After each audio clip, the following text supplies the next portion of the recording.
Salamu alaikum ndugu na jamaa, natoa salam kwa wote makilabu mutasharida walikuwa wako Afrika, wote wambo walikuwa wako Afrika. Oneni hali ya hewa hapa ndugu, vipi tuko sisi tumishi. Mnaipata nyie kama hii? Mnaweza kuifikia kama hii? Haifikia hata robo. Hapa tuko hali ya hewa nzuri sana, vitoto, baridi, raha, tuko peponi. Tunatembea, tunaenjoy. Yani mimi wallahi nawasikitika sana watu walikuwa wako kule Afrika.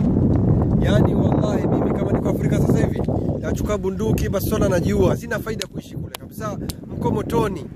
At least sisi tuko peponi, bora raha sana hapa, tunastarehe, tunaenjoy. Mnaweza kupata nyie kama hii robo yake, sio hii. Mnaweza kupata robo hii nyie. Oneni hali ya hewa vipi watu wanatembea. Mimi hapa sizubzi tu, nawaonesha. Nyie mnaweza kutufikishia kama hivi robo hii. Alafu tena kitu kingine, msimkere manyanya makhanithi nyie wa mbwa nyie. Manyanya karibu atakuwa peponi na sisi. Nyie mtakaa maisha yenu motoni, mnaongeza tu moto, hamuna faida duniani wala akhera. Kuma mama zenu wote wa mbwa nyie, makhanithi wakubwa nyie. Kwaherini wote. Naona weather vipi?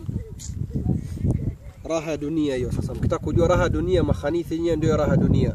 Sio kule kuamrishwa na maabidi, kuhalikiwa na maabidi, kuendeshwa na maabidi makhasufu nyie.